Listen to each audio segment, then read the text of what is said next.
Yeah, Restream, I don't like it. It's why I've never looked into getting like a paid subscription to it because I can't play music through it. It just doesn't work. Hmm.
So what's the plan for today? In a minute, I'm gonna play a song or two and then retweet out all of this shit, and then we will go from there.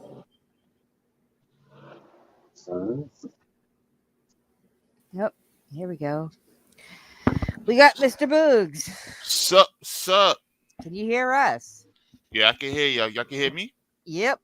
All right. Good. We good. We good. Yesterday, I'm sorry about it. I was fighting with it. Rose. And we started up on Restream because like Sped and stuff, you guys can interact with the chat on Restream and stuff more than you can on here, but it kept buffering me. Sped was cutting in and out. I kept going into the red, and it's ridiculous. So I'm like, screw this. We'll start back up in about 5 minutes on Restream. I don't have an issue with Restream most of the time, besides them overcharging my account. So on Restream, I don't have an issue with Restream most of the time. I was gonna say somebody has their volume turned on because I just heard myself. It was weird. Oh, I turned it on. It was me. Okay. It was me. It's weird when I hear myself talk. It is. I know. Probably three of us have about the same. It is a beautiful fall day here. Oh yeah. Mm-hmm. Oh yeah. I'm not looking forward to tomorrow, but yeah. That's the joys of that's the joys of New England weather is one day it's nice and you're out here in shorts and a t-shirt. The next day you're gonna need 3 layers and boots and gloves. Oh, that's how it is out here too. Your mic is messing up, Sped.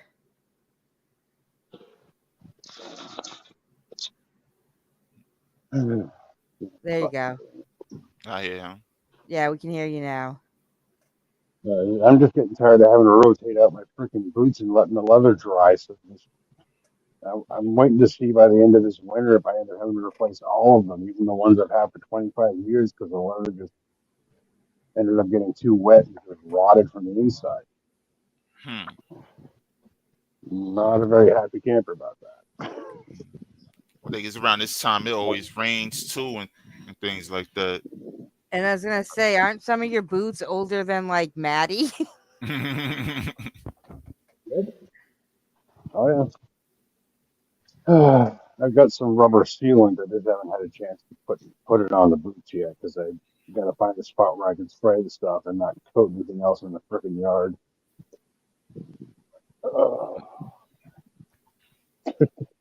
Hmm. Yeah. Yep, I've had those since '98. Damn. So next November they'll be about 25 years old. Wow. Yep. They've been resold twice. Haven't found anybody that's wanted to tackle redoing the interiors. So. Hmm.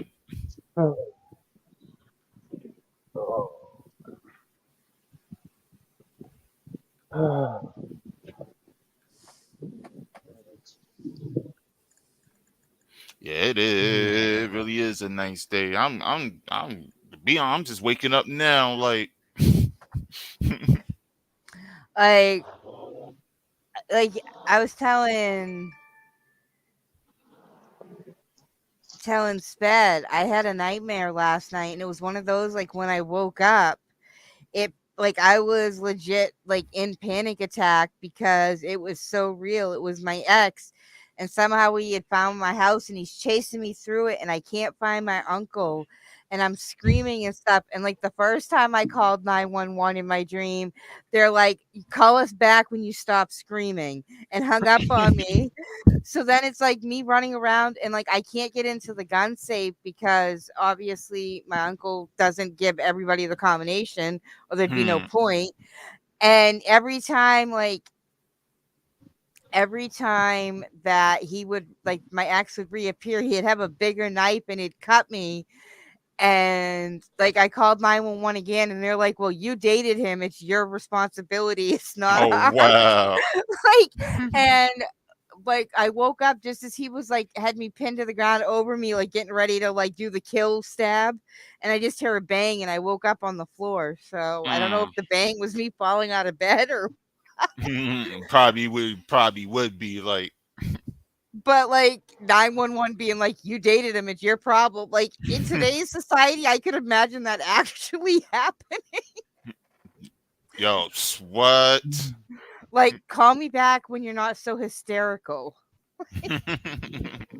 Like I remember when my ex, when we were, I still kind of loved him.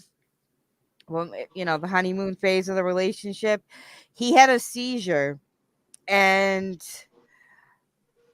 I had been around somebody that had a seizure before, but it was the typical seizure that you see. My ex, it was all of a sudden he just starts foaming at the mouth and he's like, Mm, then he goes into full seizure, foaming at the mouth, and he had bit his tongue. So the foam coming out of his mouth is a combination of pink and red.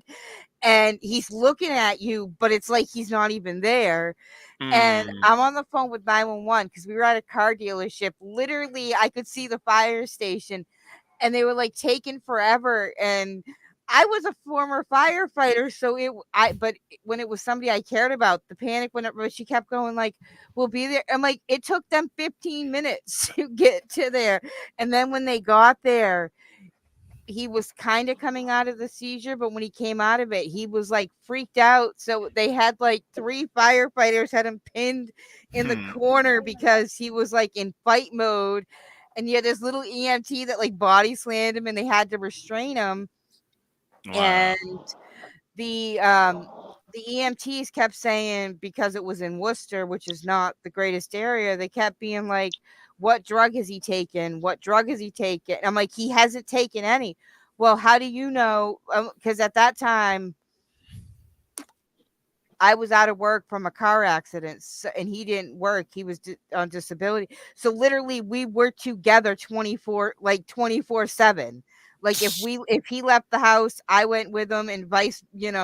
So they kept telling me that it was drugs. That's what they told the like emergency room. And then when they came back with like the toxicology, the only thing that asshole had in his system was nicotine and caffeine. He had that much of both that but they say because it was that area, the EMTs just automatically assumed it was drug related. Hmm.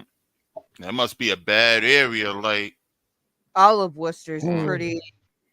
I literally, And like I was telling the story, literally where I lived outside of my window, I watched a guy get murdered, throat slit. I watched another kid get his arm beat over a bad drug deal with a baseball bat. Wow.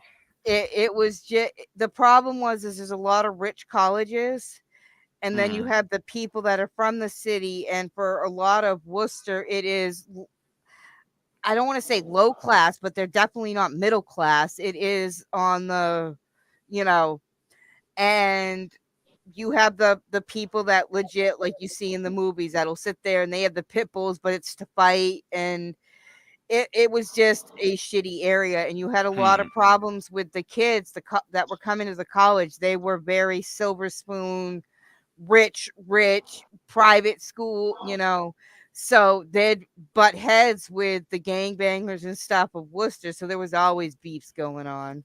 Hmm. Yeah, Man, Sped that's li- the one sound thing like about. over here, like. let like Sped lives not that far from Worcester, and he's like he won't even drive into Worcester. Hmm. It's If there's anything work related, I will basically, I'll happily go work the detail, but I'm not the one driving out there. We normally have at least two, three guys going if we're doing anything. So yep, I'll carpool with them. That's fine with me. Patrol Hmm. vehicle, perfect. Yeah, I'm not bringing my own vehicle into the city. Nope, Hmm. we no way. literally when we lived in Worcester, we literally had to put on when I got it was a brand new Chrysler 200 with the nice alloy rims and stuff. I paid the extra. I forget how much extra I had to pay to literally have the lock on the wheel so they couldn't take it. Hmm. And I would have like if I ever got a flat tire, I'd always have AAA. I paid for AAA because I could never figure out how to get them unlocked. But my ex, for a short time, worked at a car dealership, a Honda dealership. They literally left on I don't know if it was a Sunday or whatever. I think it was a Sunday night, came back in Monday morning, and half of the brand new cars were up on cinder blocks. Like they fucking went through a car dealership and took the wheels off. And that wasn't Man. even in Worcester, that was in Auburn. Damn. Mm-hmm. Yeah, Oh like yeah. if it ain't nailed down, yeah. Mm-mm-mm. Shit, it sound like over here, like. And good luck getting a police officer to show up in a timely manner. Hmm. We had the downstairs neighbor of our apartment building. At first, when he first moved in, seemed like a decent, upstanding dude. Always was dressed mostly in suits and stuff. I think he was a car salesman or something. But always well dressed, and like when he left on the weekends and stuff, always well put together. But apparently, he had an extracurricular activity of selling. I don't know what I don't know what he sold. It smelled like plastic when they smoked it. That's all I know. So I don't know if that's crack or Hmm. what. But Probably he most likely was, that is. and he was a good looking dude. He was a good looking brother. Well, apparently he decided that his female clientele could pay in other ways other than monetary value, Hmm. money. If you get what I'm saying. Oh, I know what you talking about. And the girls that would come in were all, you could tell they probably worked at strip clubs, dressed like strippers. Hmm. Well, his girlfriend found out how he was getting money from his female clients. She showed up, threw soup cans through his window, had such bad aim that she hit ours on the second floor, and she lit a fire underneath his fucking car. Wow. And then all of a sudden you hear, like, we had a knock on our door, very quiet knock on the door, and I open it, and it's fucking police in like raid outfits, and they're like, stay in your apartment, don't leave, because they had the building surrounded and stuff. And so of course you put the chain on and you leave your door cracked, because you just hear them kick in the door, because each apartment had two exits. So they Hmm. kick in both doors, and you just hear gun, gun, gun, gun, gun. And then next thing you know, they're hauling him out in handcuffs, and they're Damn. you got the crime scene, and they're taking out bags upon bags. but you could always tell because he had a drive up window because he was on the first floor.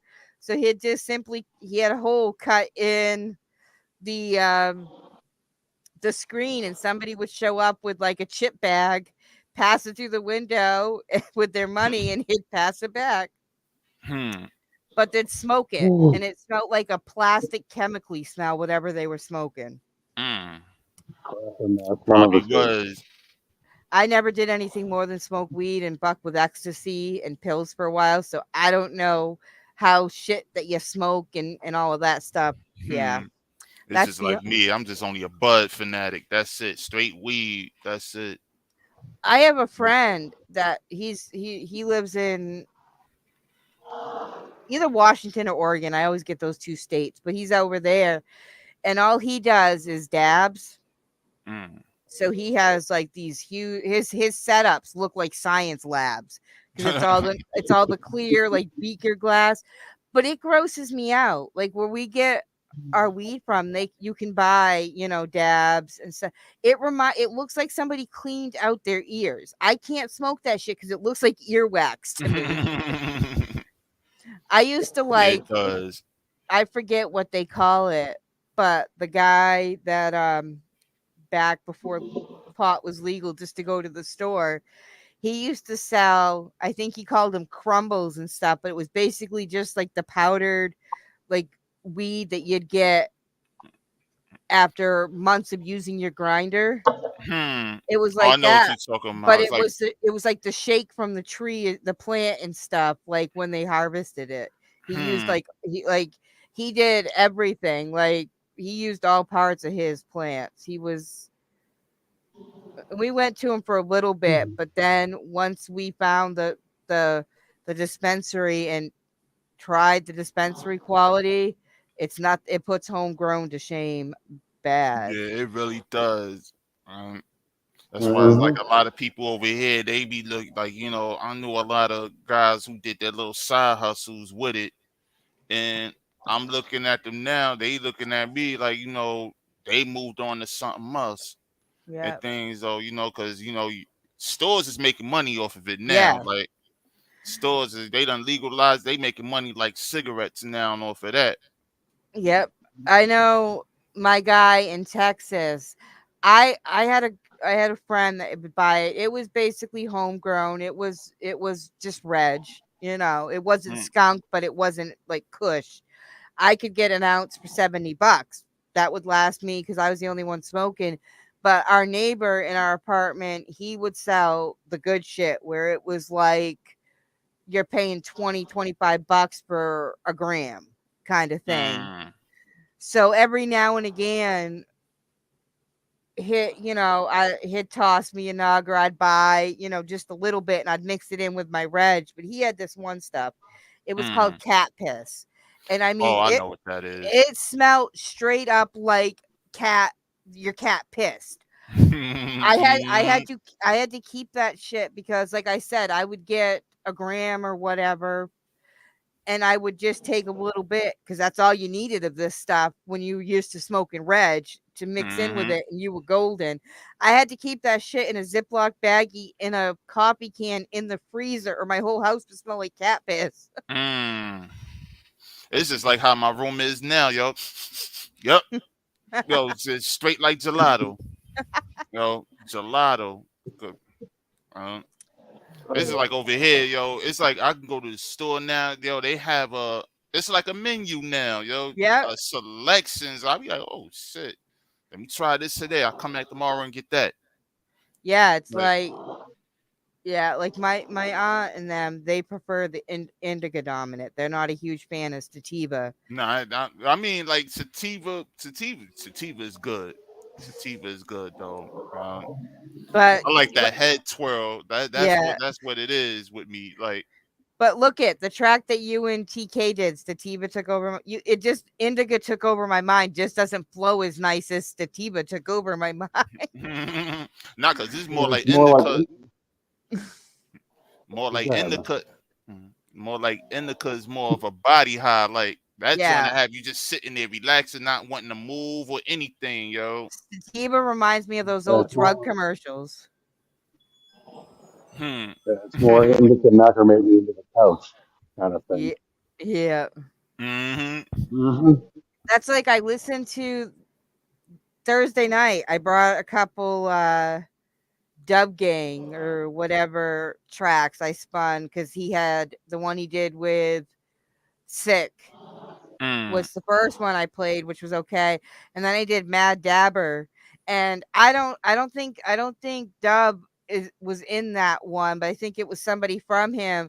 But the only verse I really dug on that track was TK like needs to give himself more credit than he does because Mm-hmm. like I'm not blowing smoke up his ass. I like TK's style. I like his music. I like his style. Yeah. And I know I'm only one person, but Hmm. like I don't put when I put like lately the last couple playlists I've done have been my choice, my picks. Those are my regular playlists. Like I didn't put either of those together just for the show. That's my normal playlist. TK, you and Sombra, Smoke, Blaze, Karma, those are my regular spins on my playlist. Thank you very much. Thank you very much. Well, it's just I get like I shared with you and Sped that track that I found the storytelling in that is phenomenal. Mm-hmm. Oh yeah. I've never heard of the Hmm. guy, but that reminded me of the old school country, which is what I liked about it, where it was the storytelling, like the days of Waylon and Willie and the stories and Kenny Rogers, like the stories that they used to tell in their songs. Like you Hmm. have the gambler, you have the night the lights went out in Georgia. You have so many of those songs that were country songs, but literally in 3 minutes, they tell a story from beginning to end and it Mm-hmm. works. Like, you don't see that. A lot of shit in country nowadays, in all music, is so watered down to bullshit. Mm-hmm. It's like everybody saying like just two, three words here and there, and then it's like they'd say a verse, the first verse, and then just like second verse sound like it repeats the first verse or something like that. Nah, like Hmm.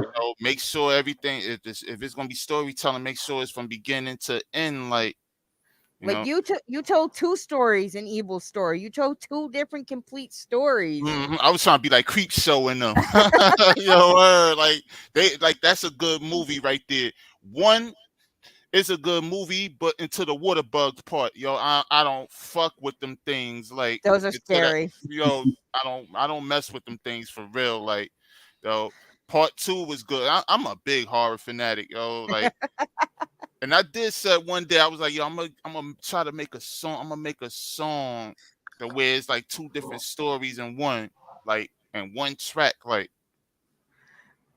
It's like we got some stuff like Slim and I are always like bouncing ideas off. So there's more stuff to come, projects and stuff because we definitely Dark Arts will not well.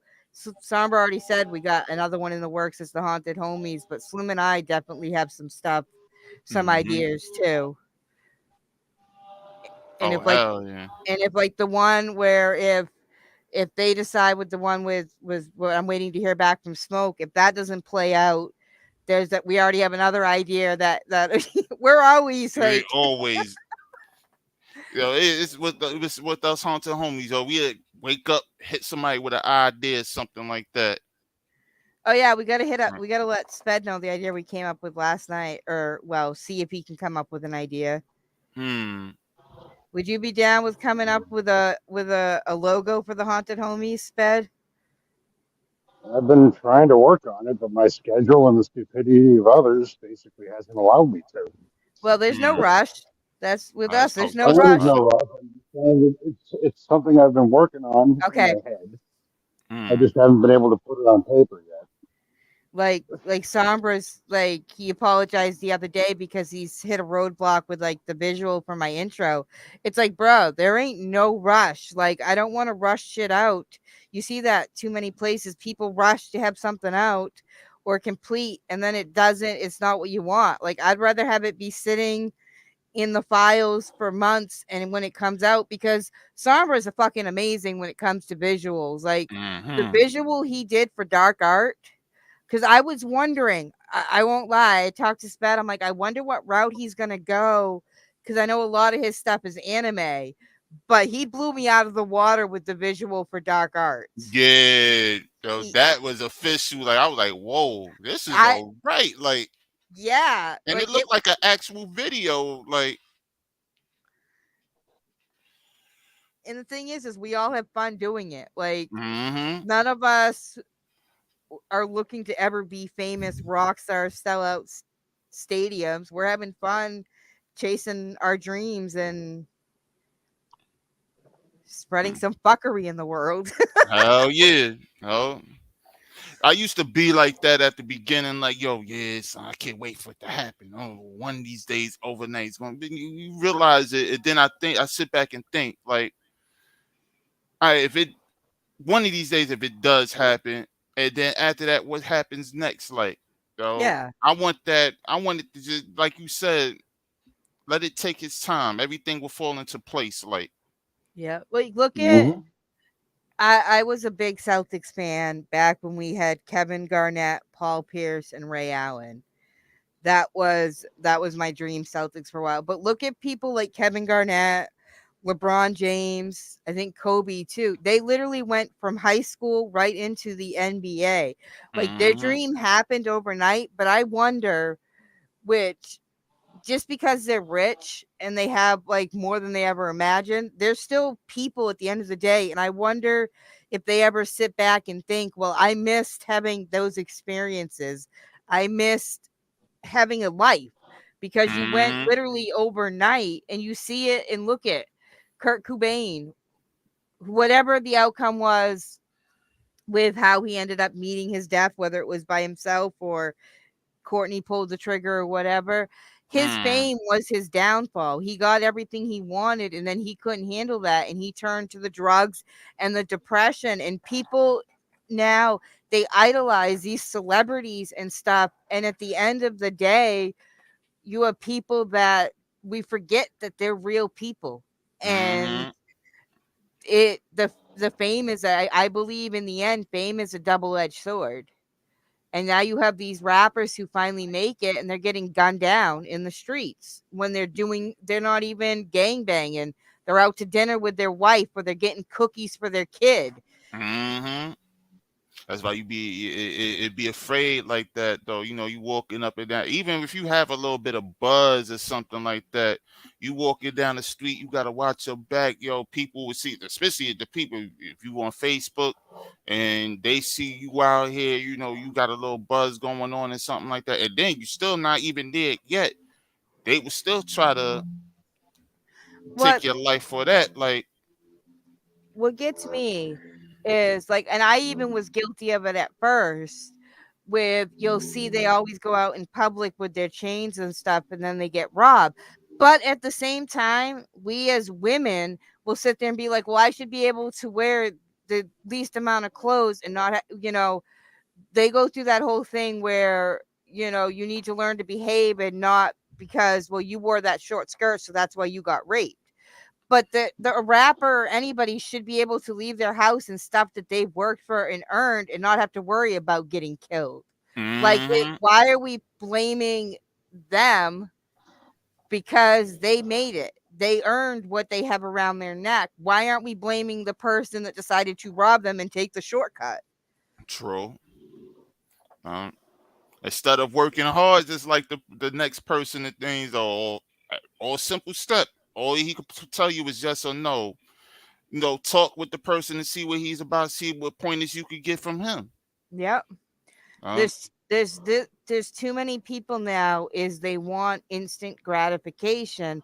They don't want to put in the hard work to have it. They see that the person there has a house, so they feel they're entitled to have a house, that because if that person has it, everybody should. Nobody A lot of people do not believe in hard work anymore. nope. Like I remember my gram and gramps started out in basically a one room house and built up to the house that I am now living in now. But they worked for it. Nobody gave it to them, and That's and, true. and stuff like that. But now you have so many people that are like, well, like the pandemic hit, and so many people now don't want to go back to work because and stuff like that, and they use excuses. Mm-hmm. But it's because how many places we're now almost 3 years into COVID hitting America, and how many places still are like, sorry, short staff, sorry, closed early because we don't have enough staff, sorry, can't open this day. Like Hmm. people don't, you know, it's Yeah. I mean, no uh, matter what you go through, it's like it's a trial and tribulation for us. No matter what you go through, and things, you still got to go out there and go for yours. Um, a lot of people just don't see that. Like, they want the quick, you know. mm-hmm, Like I may not have much in this, like I've said, like the Nut House channel, his 300 subs. I'm okay with that. If it never goes any higher, I'm okay. I'm not looking here to have a million subs. And like on this channel, it's 1.5, but I didn't inherit 1.5. I helped Jekyll build this channel. Like when I joined JMP and joined as his promoter, this channel had less than 300 subs or about 300 subs. And we built it up together just like we share this channel. Like I didn't take it over. It's not it's our channel. It's mine and Jekyll's. Like sometimes you'll tune in here and mm-hmm, it's Jekyll video gaming. hmm. Other times it's music being played. Like, you know, Oh, I seen Jekyll gaming. I wonder what game was that he was playing. Like, I really? don't know. He played one was a zombie game one night. The last game he played was boring. I Hmm. forget what it was. I like when when he tries to race because he crashes. But, you know, and I've heard it all the way, like since I started out. Oh, you slept your way to the top. This and like the top of what? Like, what am I at the top of? You Like, Magic Luna. You everywhere in one spot. you know, the only person from YouTube that I've actually seen in person is Sped. Mm-hmm. You know?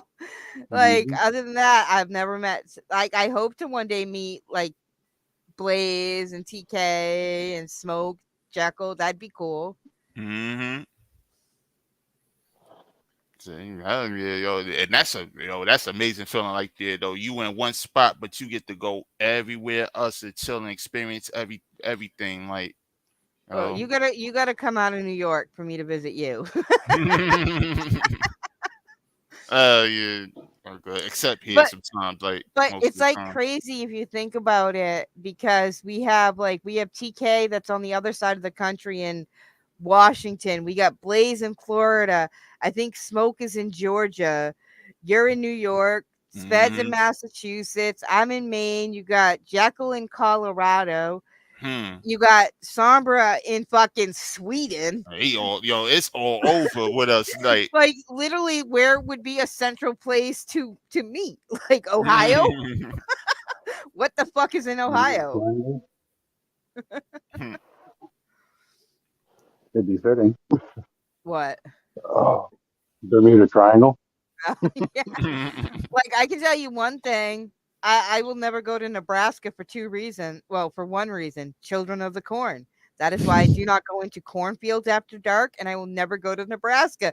That movie, even the original one, way back without all of this like fancy graphics and shit they have, that movie terrified me. And so did The Hmm. Omen. There's something about demonic children that is 3 times Oh, scarier than any clown or oh, The anything Omen else. is my movie. That's my movie right there.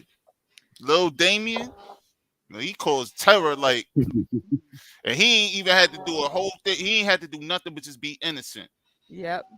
But Um, like Children of the Corn, I see any of these like these kids, I feel bad for any kid that like is really really pale because I'm like, you remind me of the Children of the Corn. That movie was off the hook. There was mm, another one. There was one night because, like I said, I've watched most of the Friday the 13th. I reluctantly watched at first The Purge. Those weren't as bad. My reason for not wanting to watch The Purge is that I feel that we're only a few years away from it actually being a real thing in this country. Hmm. But I asked her, I'm like, okay, I'm in the mood. You know, you get in those moods where you want a really fucked up mind fuck movie. Hmm. This bitch didn't tell me anything about it, wouldn't let me read the description or anything. It was called The Girl Next Door. Hmm. And basically, I think it's The Girl Next Door. Basically, this girl is living with, I think, her aunt or something like that, or foster or something, because her parents died. And basically, the mother ends up putting her into the basement and lets the neighbor kids like beat her, rape her, all kinds of shit. And she ends up Wow. eventually dying. But it was based on a true story. That was the most fuck, you know.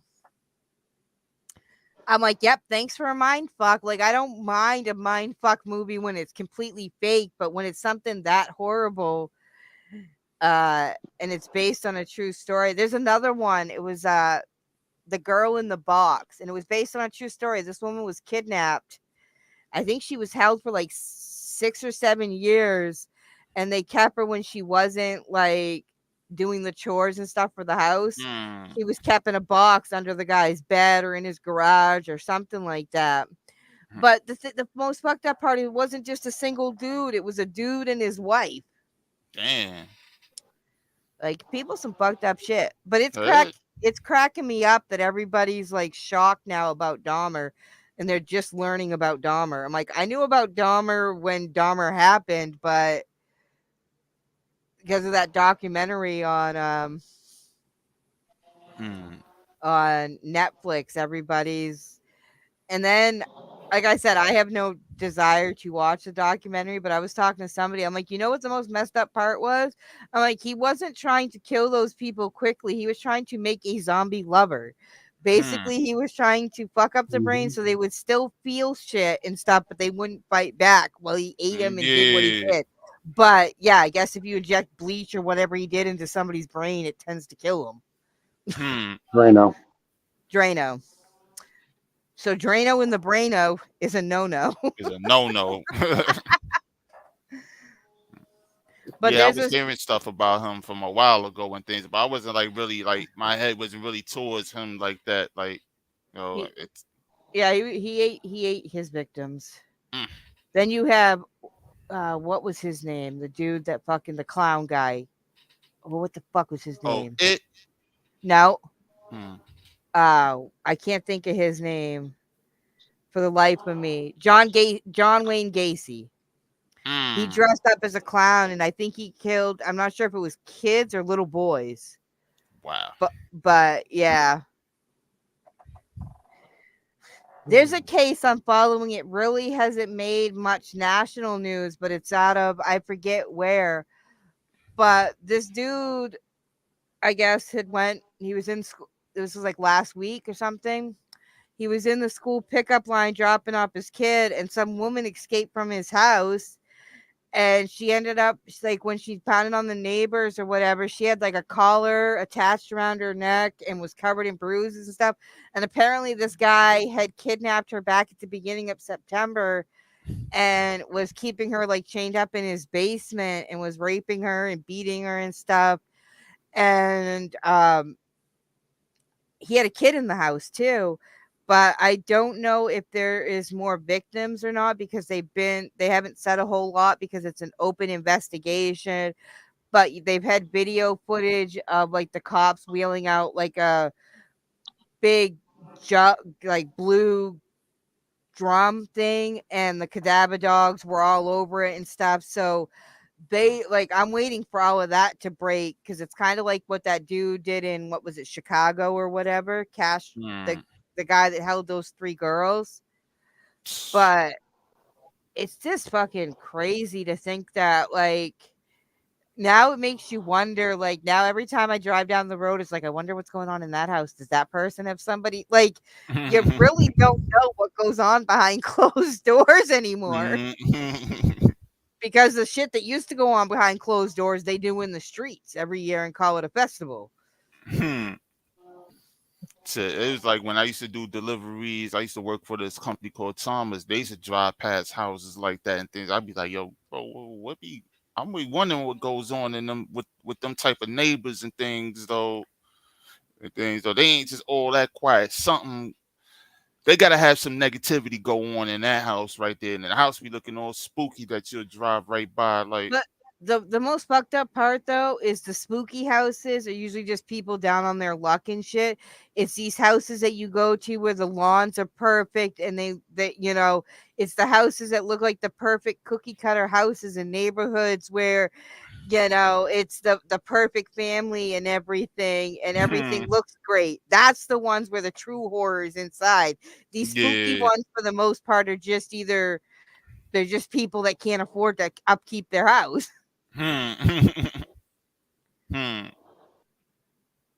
That's why, like, now that weed has become legal so much, you'll see like doctors and nurses and lawyers and this and that like talking about it and smoking and stuff. But it was always meant to be like back when we were growing up. It was, oh, you're a loser if like back in the day, weed was called dope. Now apparently dope Yeah. is not weed anymore. Mm-hmm. Apparently they call heroin dope now. So, My aunt found that out when she had to go to NA meetings when she was trying to quit smoking weed, and she hmm. kept calling it dope, and they're like, "Oh, you don't look like somebody that shoots up." Like, she had no idea that apparently weed is no longer dope. I mean, they consider it as it though it probably had the high effects or something like that and things though. Well, But like Sped said last night, if you look at like in states where it is still illegal, you get charged with having marijuana the same as if you had heroin or that kind of That's stuff. the federal statute. That's basically the overarching federal. Yeah. So mm, yeah, But look at these people who have had their lives ruined from getting caught with a little bit of weed. that's it. I was one of them. Yeah, and now it's like legal, but hmm. the justice Um, system is fucked. Like what gets me, like I've talked about this before, is I had somebody that I knew that got shot in the back, and the kid it was ruled self-defense even though he was in a vehicle, the kid that shot him, and wasn't the one driving, so he could have sat there and drove, and the guy never had a gun. But because the person I knew that got shot and killed was a former, drug dealer and stuff like that, had done time in hmm. jail, and the kid that shot him was from a rich house and everything, he got away with it. It's the Damn. justice. That's why I do play quite often. Like, I don't have an issue so much with police officers for the most part. I will be the quickest to call out a crooked cop or when a cop does something that you know what I mean? Hmm. But at the same time, the justice system is what's fucked more than the cops are. Like, when I say fuck the system, I'm not necessarily talking about cops, but the justice system, especially like when it comes to family court for fathers, is fucked. But the criminal Hmm. system too is fucked. Oh, definitely fucked. Like, Like that kid that shot up the high school in Florida. He got sentenced to life. That's what he gets. mm, And somebody was like, "Well, I think it's more cruel to or not more cruel, but I think that's more of a punishment because they have to sit there and think about what they did for the rest of their life." Yeah, but you have to have remorse and be a human being and have feelings to regret what you did. When you go on a mass shooting like that, that's a little different than killing somebody, whether it's a drunk driver or killing somebody in the heat of the moment. Like, you planned that out. There's a hmm. special place that's beyond just in the heat of, not that I'm excusing like in the heat of the moment murders, but it's one thing when you get caught up in something and it happens, but a crime like that you planned out. You sat there and then you sat there and picked your classmates off one by one and teachers. You know, and I think honestly, because I'm a little in the fucked up department in the head, these people, which is the average person is on death row for 10 years. And death row, you are in solitary. Like, you don't have a shared cell for most death rows. You are in a solid cell 23 hours a day and Hmm. stuff like that. And you file appeal after appeal. So you're always sitting there holding out hope that maybe you'll get a pull from the death from the death sentence, and you'll get, and right up until they stick that needle in your arm, there's always a fucking chance that it could be called off and you get saved from the death penalty. I think that's more fucked up than knowing right away That's you're gonna, fucked yeah, up. Like, yeah. it's like that. They put it right into you. The next thing you know, be like, oh well, wait, hold on, we made a mistake. You know, you come out of there like, And like, I know some people like have argued, like, I know there has been innocent people put to death, unfortunately. But I mean, it's a flawed system. What system in any country isn't flawed? mm-hmm, But I wholeheartedly believe in capital punishment when deemed, like the guy that did the Oklahoma City bombing. He absolutely deserved the death penalty. mm-hmm. Like, That's right justice right there. Like, I think honestly, this country would be a lot different if they brought back public executions. You think back in the Wild West days, you were tried, convicted, and hung all in the same day, and this town came out to watch. I think in England, when somebody was beheaded, that was a whole thing where people came out and watched. hmm, Like, when you have to actually see the consequences for crimes, I think people would change a little bit.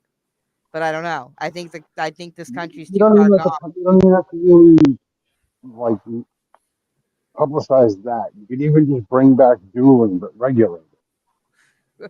Have it hmm, done publicly. Have no seriously. Have it Yeah. put on TV. Have it agreed to either be the first blood to tap out or to death. They get to pick their implement of choice, and then they're basically left alone in a large open space to basically hammer out whatever the issue is. Hey, Kenzie. Yeah, I think The in amount of Mass money that they deal in, it is in mass. It's on a still on the Sunday books. at If you noon in a public Sunday hmm. square. in a public park with the public official present, with a public government official present, I should say, you can actually have a duel to the death. So does that The thing mean, is, like, if you work at the post office, are you considered a government official? no, it has to be somebody that actually, like the governor, mayor, etc., work in the somebody in the actual governmental office Hmm. for it. But you have to have someone out there. They don't even have to know what's going on. The people just have to know the idiot's there, and they can basically duel to the death. Hmm. I would seriously between that, or you could even go George Carlin's route of televising the execution as like use that as like the mid game show, the halftime show for sporting events. Have everybody just sit there and watch you get. However, Well, I think Because this I year we get honestly think Rihanna. that if you're willing to take a life, or you're willing to ruin lives through your actions, we should be allowed to get a bit creative when it comes to how we end up getting rid of you. hmm, Like, I don't know So, if it's still on the books, but I know a while back in, like, Utah, I think it was still, you got to pick how you were executed, and one guy picked like firing squad. Like, I don't know if that's still, if it's still, but yeah, there's some states where you get to pick how you die.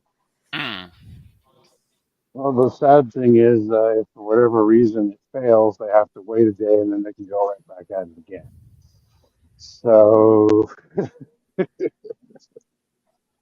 uh, quickest way to get it over with if you're like overweight, extremely overweight, is hanging. Is you're basically going to get to put on a show because your head's going to go flying one way, your body's just going to drop.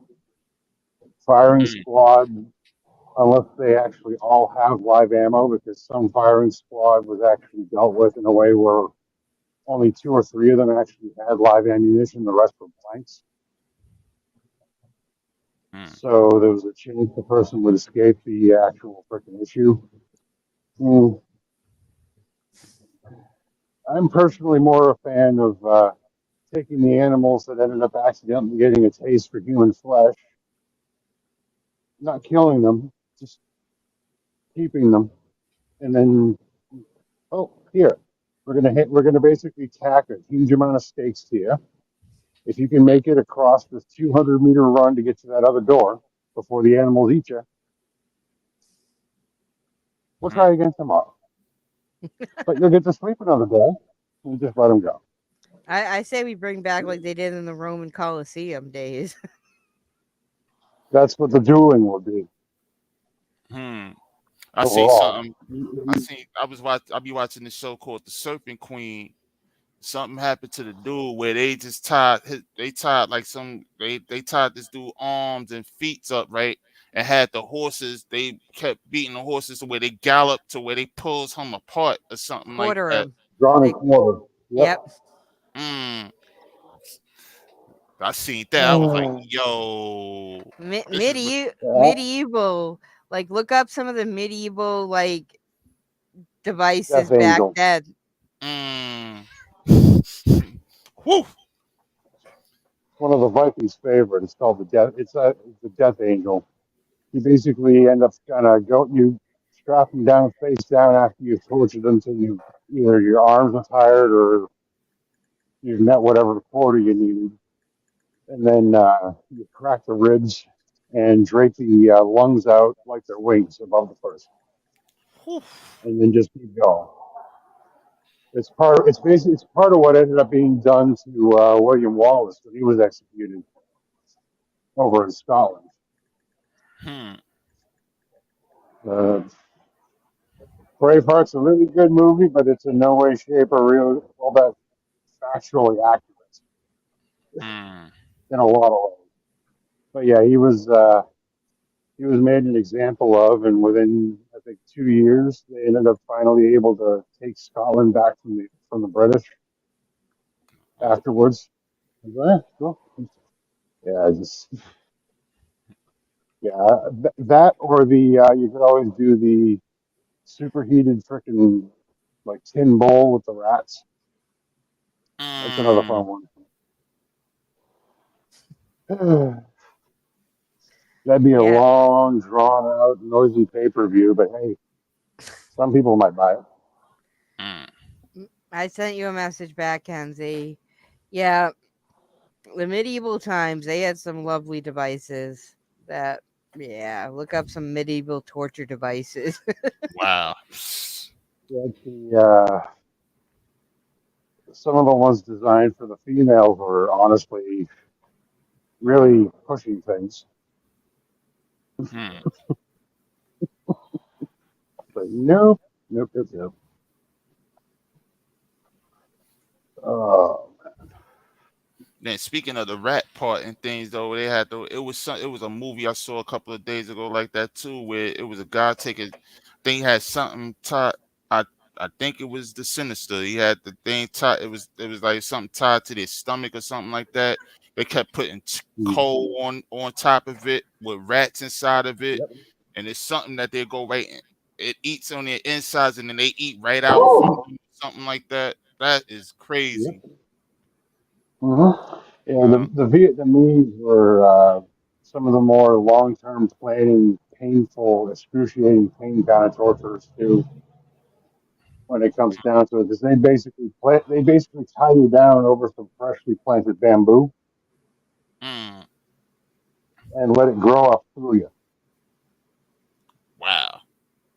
They, Bamboo doesn't operate like trees do now that a lot of people see. It doesn't grow around things. It doesn't really lean more or less towards sunlight. It will shoot straight up. Mm, wow. When they're Yeah, done, they just cut the ropes and you fertilize it. Hmm, yeah, movies that I've seen, which you know, it movies and stuff. Now it understands why so many people that were prisoners of war during Vietnam come back so fucked up. hmm.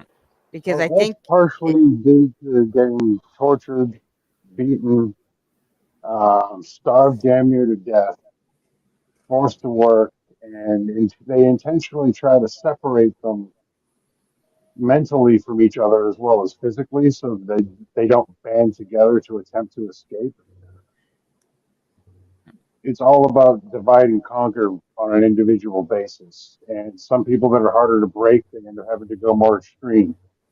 Throw them in the box, throw them in the pit. They're basically in blackness, barely getting anything food or water wise for extended periods to the point they're damn near dead, brought back up, slowly nursed back to some semblance of health, but they keep going.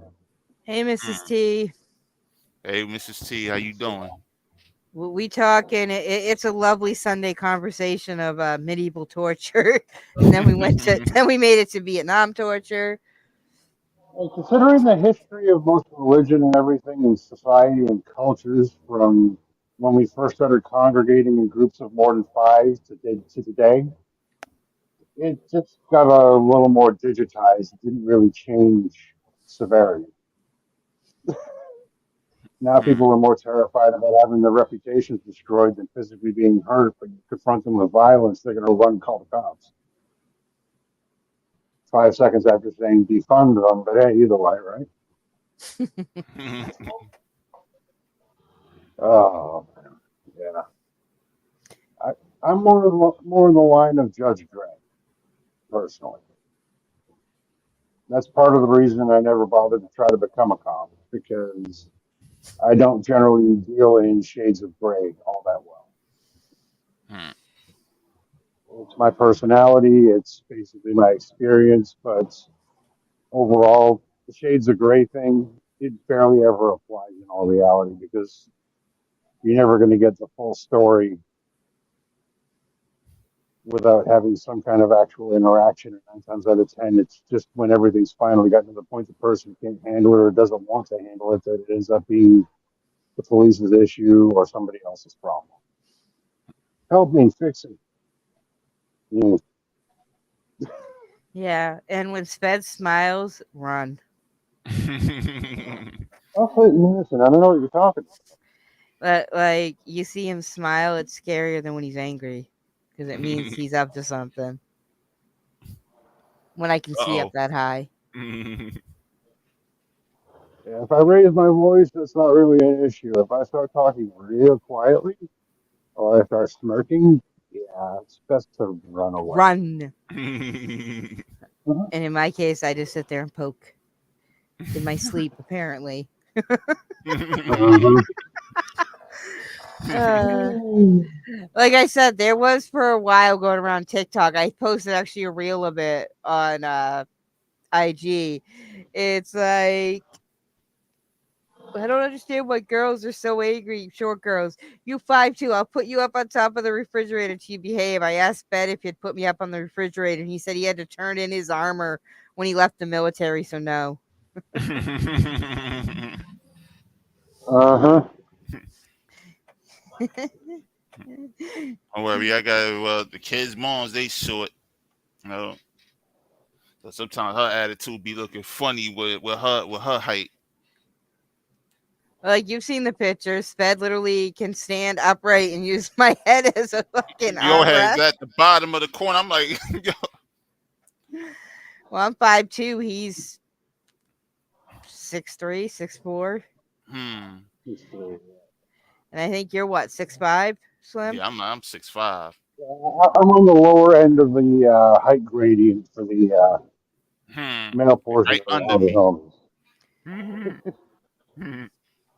And I'm I on. think Somber's in the middle between you and I, Slim. I think he's 6'5". Probably. Oh I started yeah. out there, but I started out there. I just ended up an inch shorter thanks to Yeah, I all think so. the. I forget because he drops it in fucking meters, and then I have to go fucking. But the thing Uh-huh. is the haunted homies, the three dudes that are all way over 6 feet tall, are the least of your problems. It's a 5'2" crazy lady that you need to worry about. I still laugh when everybody threatens to go talk to me whenever you pull some shit. That still has me laughing. I'm gonna go tell on you. Uh-huh. And he's gonna look at you, laugh, and say, "Well, what did you do?" Did you not see her? Were you fucking with her? Generally, the brightly colored things in nature are the things you try to avoid pissing off, but what do I know? Well, in the '90s, the goth makeup worked. It kept people away. Now I had to run to the Dollar General last weekend or This something, is hilarious. and I had already done my face up like the Harley Quinn makeup, and I didn't feel like taking the time to wash it off. Nobody blinked an eye. Nobody looked twice. Not that they're all like, "Hi, blah blah blah." Like 20 years ago when I was in high school, I would have been called a freak, and people would have been like, "What the hell's wrong with you?"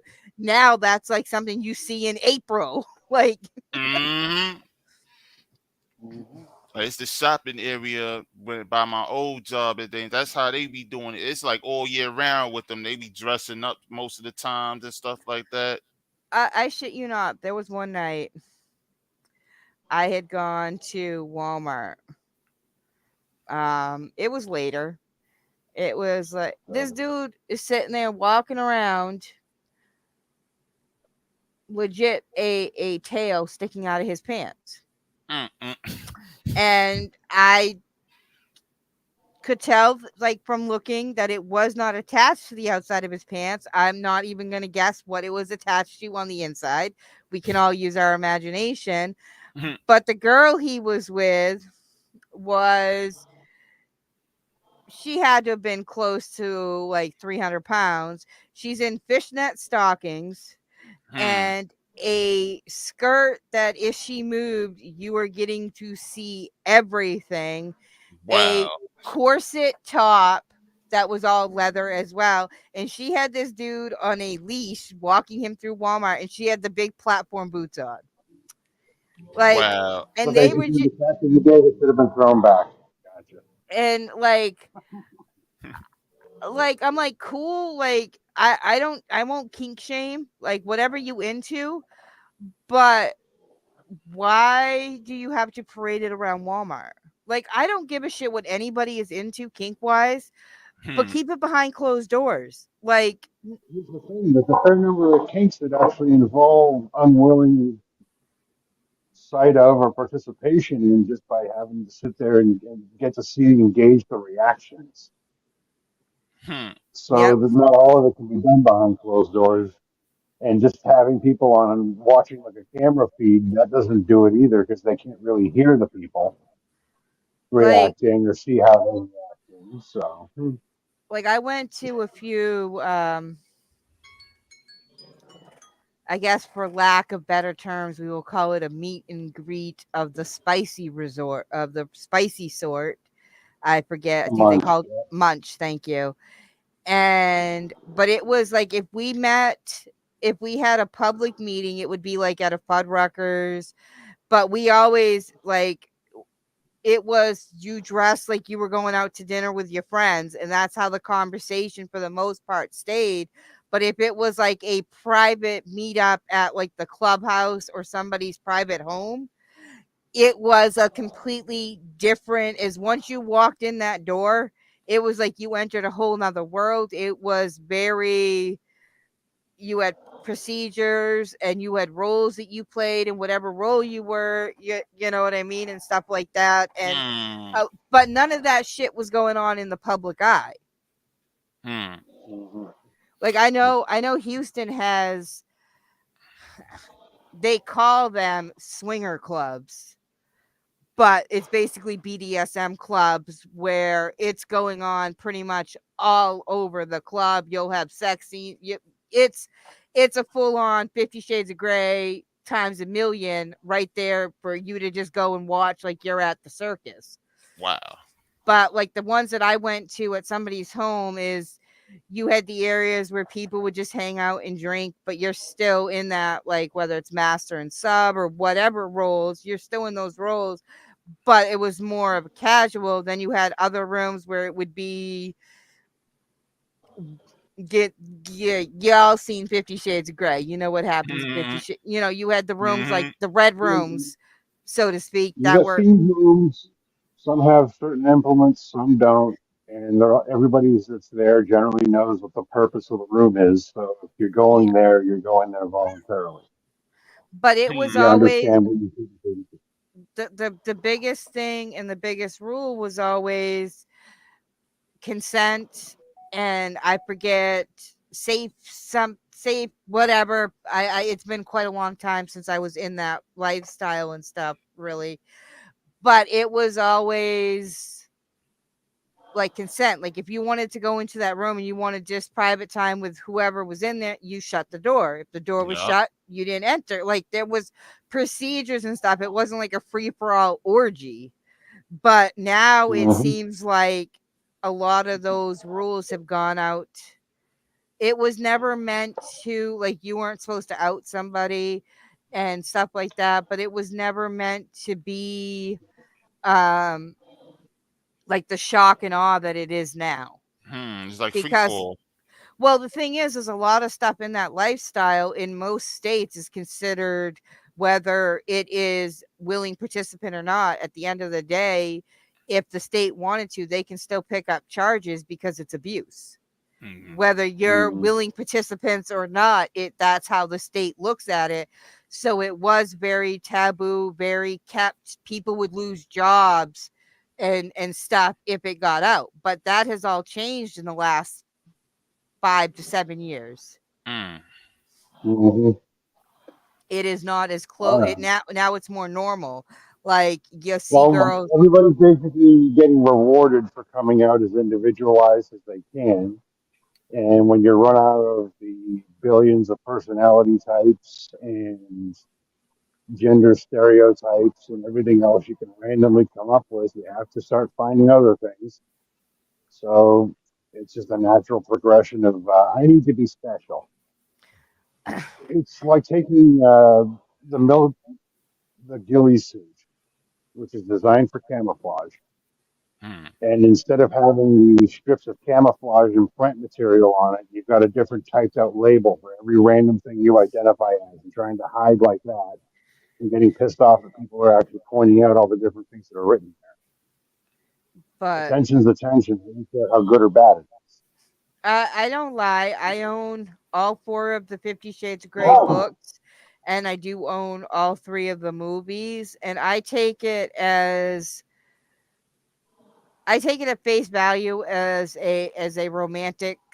I wouldn't quite say comedy, but it's basically, I take it at face value because as somebody who was part of that lifestyle, I see a lot of the issues with it and stuff. So I don't think it's necessarily good for the community because it brought a lot of people that had no business doing it and just hopped on because the movie was cool and the hot guy was whipping the hot girl, or Mm. bondage and shit Well, like that. So everybody got their yeah. fetish on but didn't bother to do it's like with anything, you got to do research, and if not, you can end up in a very dangerous situation that could in the end cost you your life.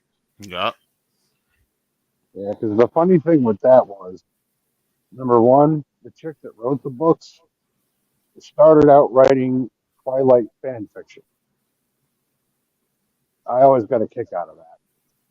And number two, the real funny thing that a lot you could tell how many chicks were just jumping on the bandwagon because it was fun and exciting.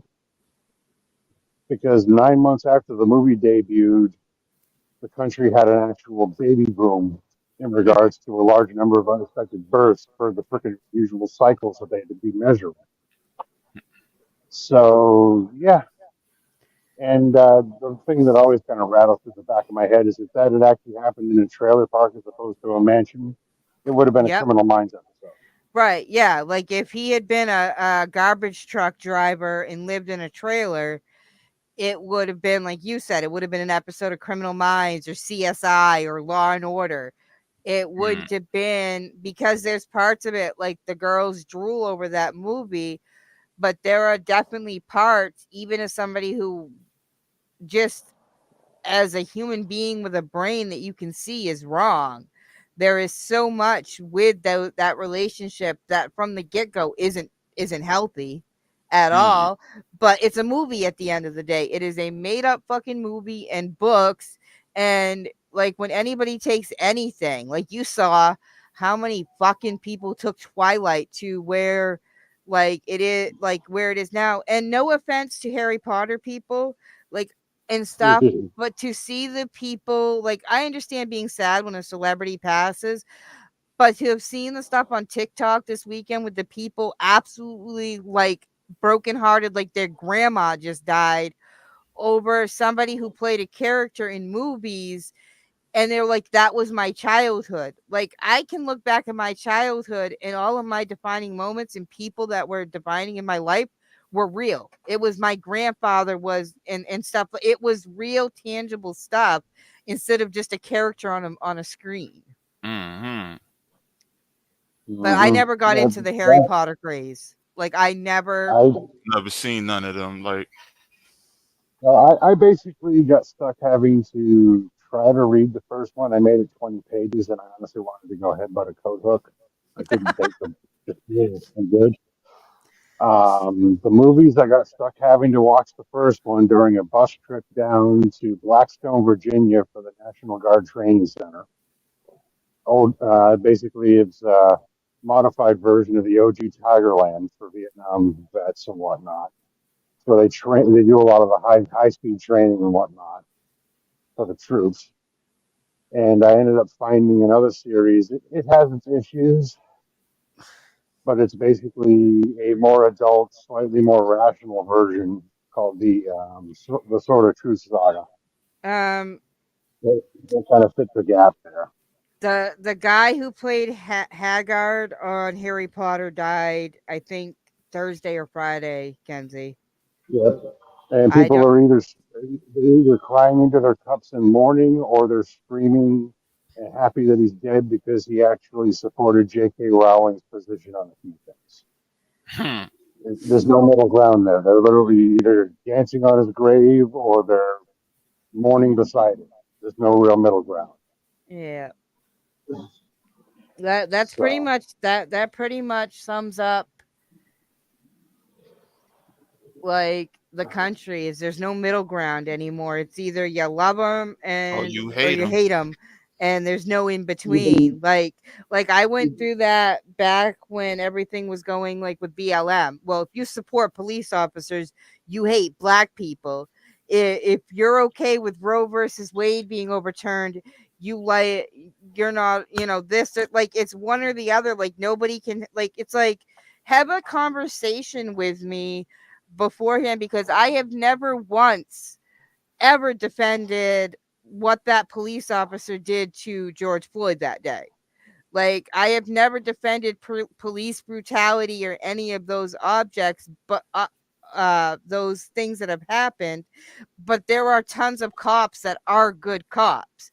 And nobody hates, in the end of the day, nobody hates a bad cop more than a good cop. There are still cops out there that care about the neighborhoods that they patrol in and stuff like that and aren't all bad. And we put it in such a situation now where it feels like it's us against them, Hmm. and it did no good in the end.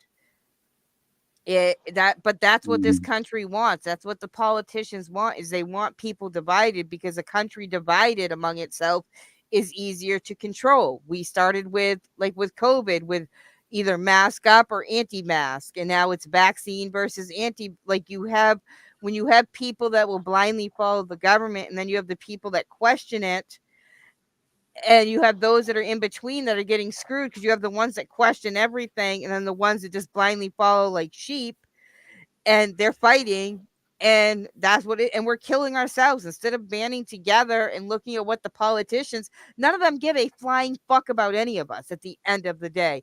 They all tell us, every single one of them, whether they're Democrat, Republican, Independent, Green Party, Tea Party, Rainbow Party, they all fucking lie. They all fucking lie to get elected, and then they don't give a fuck. All they care about is padding their own pockets. How many of these politicians like Nancy Pelosi, these lifetime politicians have become rich on our dime. They padded their pockets and stuff, supposedly working for the people. Like they've forgotten that the building like that we supposedly trespassed in, all those buildings in DC, including the White House, is technically the people's building. But they put all their trust and say, oh, it's no, it's they're supposed to govern the people. They work for us, not we work for the politicians. But we forgot that in this country. Hmm. Rant It's over. not so much forgotten. It's when it comes down to it, the more distracted, angry, overstimulated, and just completely just out of it you are because of the number of things going on that you're keyed into, whether you necessarily want to or not.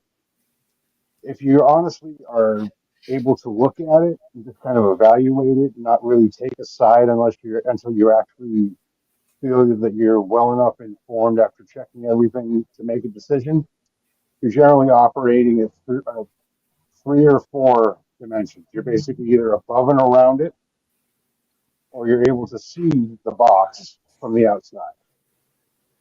Hmm. You end up getting pissed off and queued up.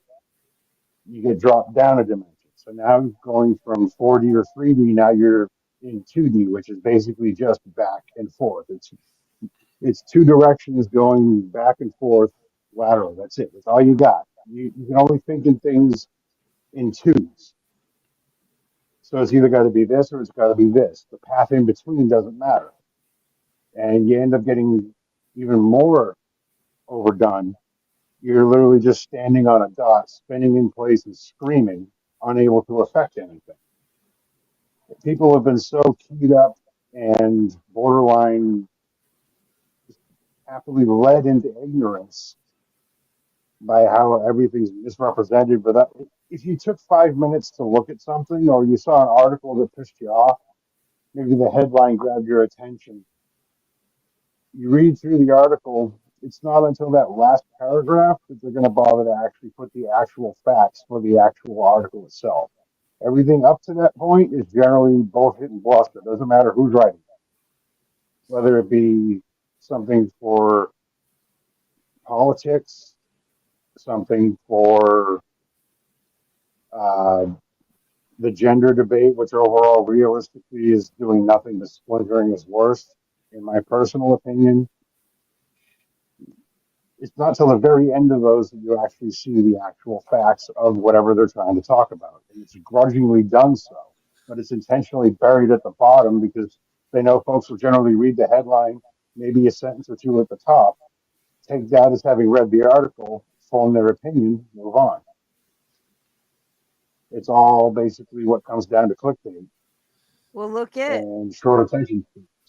like even with bills, which bills that like they'll write to have passed and stuff, there'll be like 200 pages and actual what the bill, which is what the media runs with oh, a bill for this or that, is like a paragraph, and it's all kinds of other fucking shit that they want passed that they mix in there with it, and they know that the person's not going to read it all, so they put what they need them to listen to, and it gets passed, and then all this other shit gets passed because you didn't know what you were voting on.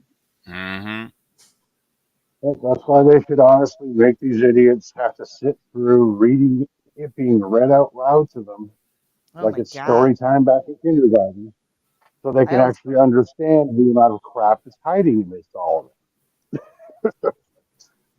And nowadays, if you end up actually wanting to do that, everybody will fucking scream to high heaven and just not want to do it because it's going to take up too much of their free time. They barely work 6 months out of the freaking year.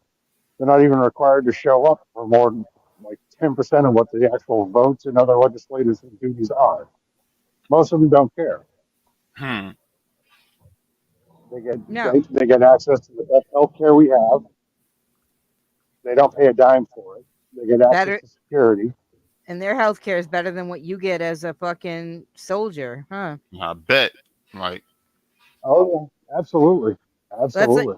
Everybody's like, "Oh, when I you was get there, TRICARE." I've heard nothing but horror stories about the military health insurance.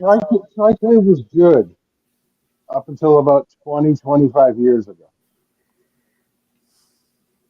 Come the turn of the century, from the 1990s into the 2000s, is when it started being partitioned out.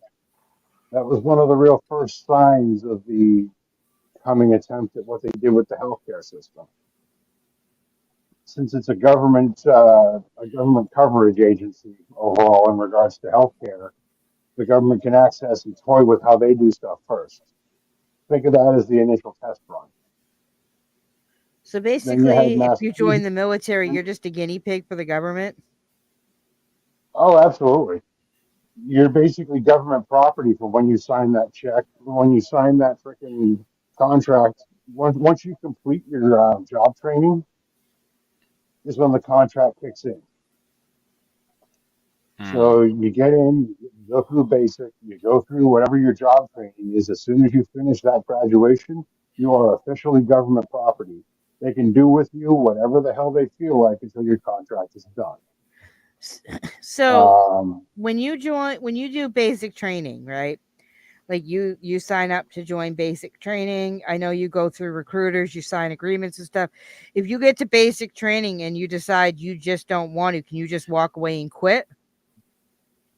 well, here's one of the things that I know, and I can, if need be, I can actually, if I'm pressed, I can dig through the regs and find it. But basically, when it comes down to it, when you sign up nowadays, like I said, that's why I specified when you graduate at the end of your job training, you become government property. Hmm. Everything up to that point, the basic training, the paid leave that you took between basic and your AIT, going to your AIT, getting all the knowledge from it, and a week before graduation saying, screw it, I'm out. They can hem, they can haw, they can threaten, but you can leave at any one of those at any point up to the graduation point at the end of your job specific training. And the government can't go back at you for any of what it costs to train you, to house you, to feed you, any of that. You can just walk away. Hmm. And the fact you can't be dishonorably discharged or any of that. It's just a separation discharge, which Oh. falls under the general category more often than not. Not good, not bad, somewhere in the middle. And it's yeah, Hmm. So it was just because like what. basically, yeah, Yeah, it was just like with my uncle and things though. They said like when he got out, he went to the army before I was born and things though. But when he got out, it was it was all like off a dishonorable discharge and thing. When you were saying that, like I was feeling like, yo, you have to do something wrong to get out of there, and that's what it felt like. That's the only way, right? hmm, in some cases, it's part of the machine screwing over the individual Mm. because some the units know who the weak links are or who the useful idiots are and what the expiration date on those useful idiots is going to be. Hmm. What were you? So you could go in. I was somewhere in the middle between column A and column B. I was Hmm. an absolute annoyance because I couldn't run for the physical fitness test with the shrapnel in my leg. Hmm. That is part of the reason I got kicked out active duty, discharged. Guard took me up in a heartbeat Hmm. because I basically spent 2 years eating, sleeping, and shitting that weapon system and all the basic stuff that a soldier is supposed to do that the National Guard had to basically give a refresher course on every month when the guys would show up for the weekend. Hmm. I was a private first class, which is three steps up which is basically the third step up the ladder, doing the job of a staff sergeant, which is three steps above me. Hmm. because I actually knew how to run the systems. I knew how to actually do all the different things. I was actually training howitzer crew chiefs in my guard unit, Mm. how to do their jobs, how the gunners are supposed to do their jobs, all of that. I was training those guys along with whatever schooling they had to go to actually get it done and be certified because I knew most of this. The funniest thing was my first annual training with them. It was, I want to say, I re-enlisted oddly enough back in August of 2001. Perfect timing, right? Mm. Um, they just gotten back from their annual training, so come like July or August of 2002, we went out for 2 weeks, Is this the Buffalo story? and no, that was when I was active duty. The commander for our unit, he's supposed to be a captain, but he was a lieutenant with a promotable status, which can do the captain's job. And the only reason he didn't really have his captain's bars is he basically kind of played the whole politic game like I did. He didn't care. He didn't have a filter. And I basically seen the guy from a distance, hadn't interacted with him or even met him really directly. But apparently, word of my training and everything else that I've been doing with the guys, because I got handed a crew of misfits. I got handed a crew of guys that I had two guys that actually was supposed to be able to work on the cannon. That's what they were trained to do. A couple of really bored medics, some supply guys, and one mechanic who couldn't work on the stuff because he had an issue with his eye. He couldn't actually be able, he couldn't see in the dark or couldn't see the small components he needed to work on in the engines. So they basically headed him over to me. Okay. Within about a week of us being there, we were actually running as good, if not a little bit better than an active duty unit that been doing it for 6 months to a year, just drilling and training, drilling and training. And I at this point, I'm not in charge of the cannon. I'm in charge of the ammo. So I'm in my ammo vehicle on top of the ammo, smoking cigarettes and sleeping because the guys didn't understand that the high explosive shells wouldn't go off because of the spark or ash from the cigarette. Mm. I let them believe that all they wanted because I really didn't want to be disturbed. So I had to sleep relatively well for a few hours a night. Well, I get woken up at like 2 in the morning by the captain, or acting captain, I should say, and his XO, a lieutenant. And he asked, he's like, "Yeah, I got a question for you. Here. What's the misfire procedure for the system?" I went through the motions, did the whole thing. He's like, "All right, thanks. You go back, and rack back out. You're good." And I completely fucking forgot about it. The next morning, I get woken up. He's walking over. He's grabbing my hand and shaking it and telling me, "Whatever you need. I don't care what it is. Booze, cigarettes, cigars, hookers. Just let me know. You need it. I Hooker? got it." I'm just scratching my head. I'm like, "Thank you, sir, but why? You don't remember?" Apparently not. He sends the XO to go grab the freaking camcorder, brings it over, flips open that panel with the screen on it, and presses play. I got up and, to answer his question, recited the 7 or so pages out of the manual verbatim. And apparently, I did a pantomime show on what you're supposed to do with your hands and shit, pretending there was a breach in front of me in a half sleeping state.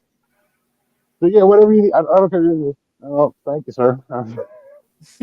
And I'm like, okay, all right. The weirdest fucking thing. It's like, okay. All right.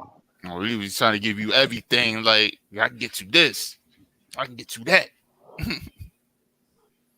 Considering the interconnectivity and some of the connections that a lot of the different people in the brass have to a lot of the different segments of the unit, I'm sure he could have sat there and found a way to get me a car. That It would have was been like, hilarious. I'm like, I think the hooker thing's kind of funny. yeah, it's always had me chuckling. I'm like, huh. Yeah, because my first introduction to that, to having to do the problem solving was hearing a shitload of cussing coming out of one of the cannons as I'm walking past.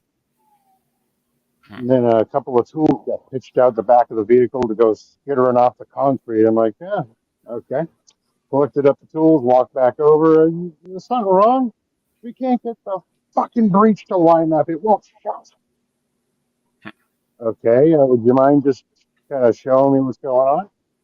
So open it, close it, and there's two painted lines that basically show you when it's lined up and sealed. Because if it's not sealed, you're going to end up inhaling all that freaking smoke from the black powder when the gunpowder goes off to send the round down the range. You're going to basically poison the guys. They're good for 5 or 6 shots, and then they're basically comatose. Wow. Very bad time.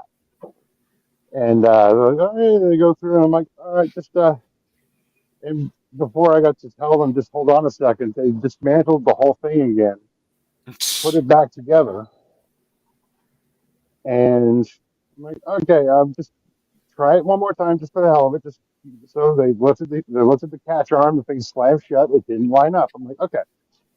I walked over. There's a little. It's shaped like a Y. It's about maybe 6 inches in diameter.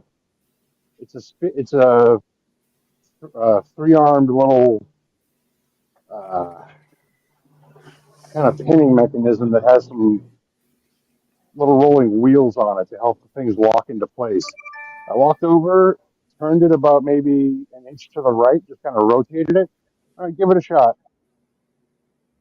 They went, instead of just trying to shut it again, they went and tore the thing apart again, put it back together. They finally lifted the thing up.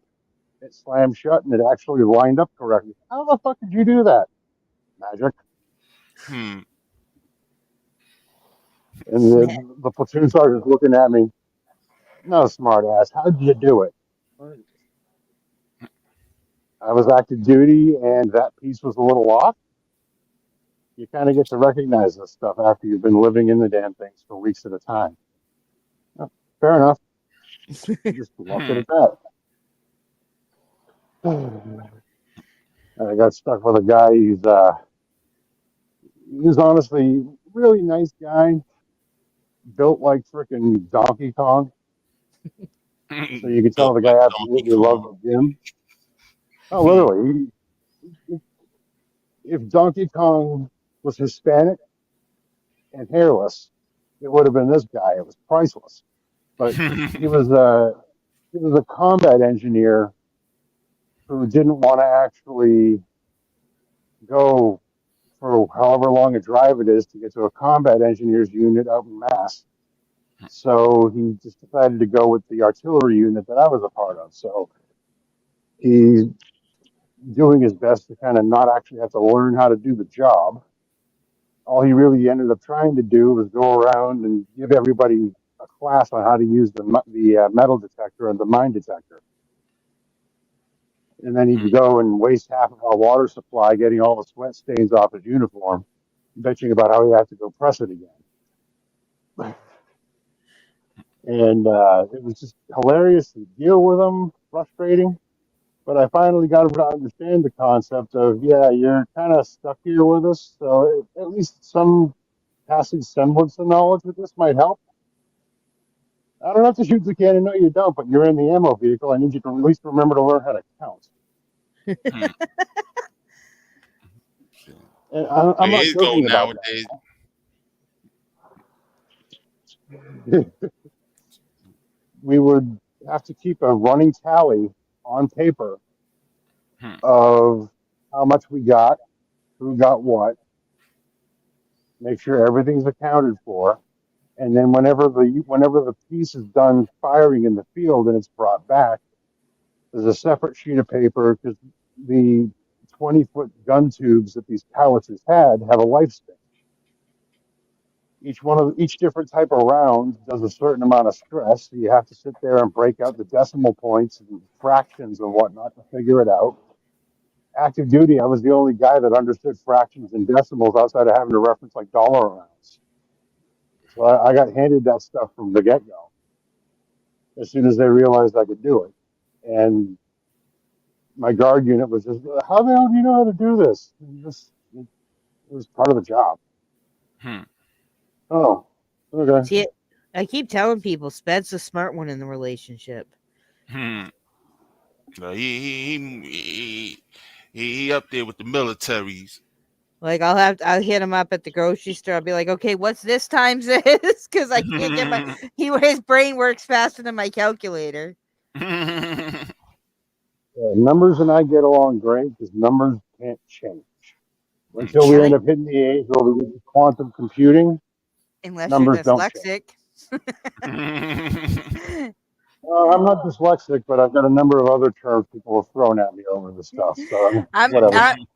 I'm dyslexic and most of it affects me with numbers. That's why like if I have to write down a phone number, I have to repeat it so many times because I have a tendency to like, I don't know, for some reason flip numbers and shit like that. So numbers change when you're dyslexic.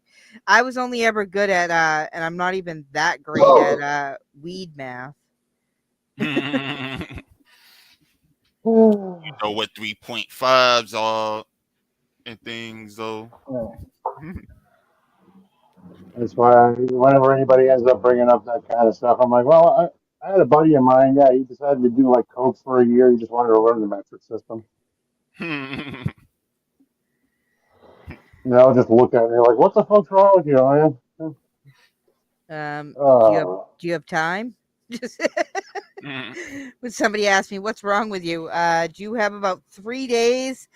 And at the end, you're going to need a therapist. That'd be I'm not cool. responsible You for can your read bills. time forward like that. Well, like I did a lot of therapy, but I've never seen eye to eye with a therapist because it aggravates me. Because so many of them want to go by the book. Like Hmm. same thing with like when they want to diagnose, it's literally the same book, and you answer the same damn questions and stuff. But it's like you can't treat people like they're from a book. And I am one. I will be the first to admit I do not have healthy coping skills, but I have been almost 2 years in January. If I can make it to January, it'll be 2 years since I have cut. That was my fastest coping skill, but apparently it's unhealthy. Hmm. And so like I had to find traditionally what works for people in therapy doesn't work. So I took Sped had me listen to it. It's a guy named Terrence Pop. He is a veteran, the old stuff it under the staircase method, which is basically you stick it under the staircase like you do a box of stuff you don't care about. You store it under and you leave it there. You don't take it out. You don't look at it. That's the coping skill that works. Like I am tired of people telling me I have to talk about it. No, the fuck I don't. Because talking about it doesn't always work. It don't. It Putting don't. it Like, and the more you think about it, the more it's gonna aggravate you. The way I see it. or people telling me you gotta mhm. love your mom. She's your mom. The fuck I do. Like this notion that because somebody is related to you by DNA, you got to love them, you have to forgive them. Fuck that shit. Like I have cut off family members that are I call my mother mommy dearest. If you've seen the movie, you get the reference. But or womb donor because she wasn't a mother, and the shit that she did, like I just had this conversation with my 12-year-old nephew. She chose to stay married to the man who sexually assaulted me. To this day she's still married to him. She lost her right as me as a kid when she chose the man of a man that she chose his side. So no, I don't have to forgive her. Fuck that shit. And I will Hmm. piss on her grave when she dies. Overall, the big thing with the therapy, though, is for the most part, almost entirely, therapy is designed for how a woman's mind works. The Well, skills and the coping mechanisms involved work better for the female mind. Well, as we know, and Sven and I have discussed, I do not have a female mind most of the time. So that's probably why it does not work. I think like a guy. I like people will be like, oh, 99% of my friends are males. Hmm. And that's just I get along better with guys. I think like a dude, but I am a woman 100%. Like I am not thinking, oh, I should have been born a man. No, I just don't fall into that ideology of marriage, kids, this and that. And I don't. I think like a dude. I guess most of it is just you shove it down and you put a smile on your face. Then eventually it's gonna explode and fucking take me out. Hmm. Well, like I was saying, though, the guys, we don't just sit there, sit down on a couch and open up and cry and everything else. We don't do that. We can't do that on command. You don't do it. Even if we know Period. it's coming, yeah, but that's part of the point.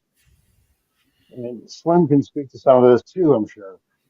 If you're having a really shitty day, you end up going, you go get a beer with a buddy, bullshit for a while. Eventually, you'll get to sit there and vent a bit. A lot of guys will do that kind of stuff in like a garage where they're working on. They have to be working on something It's just more like often me. than not. It's just like me. I sit in this room by myself working on a beat or something.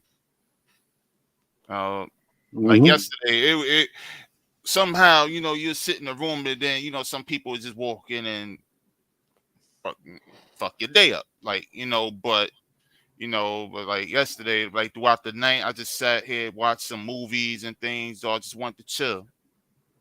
So keep my mind far away from all the bull crap. That's my Hmm. therapist. And he's not, and he doesn't have to worry about a license getting revoked for telling me he'll, if I do this or that, he'll drive up and hit me with a newspaper. But it's effective. It's effective because like he'll let me spiral for a minute or he'll let me have my moment. Then he'll be like, okay, pull your head out your ass now. You had your moment. Now get your head out your ass. And yeah. Hmm. Hmm. Yeah, because this ties back to a much earlier part of our conversation in the stream. When I was doing the combat lifesaver stuff, if I had to assist any of the medics, you learned real quick that well-armed guys that got downed, possibly knocked unconscious while wounded, when you go to do anything with them to wake them up, to help them out, to try to freaking patch them up, you got to learn how to dodge a swing because they can come out of it and still be in that moment. I want to know how your bedside manner was as a medic. I can tell you right now.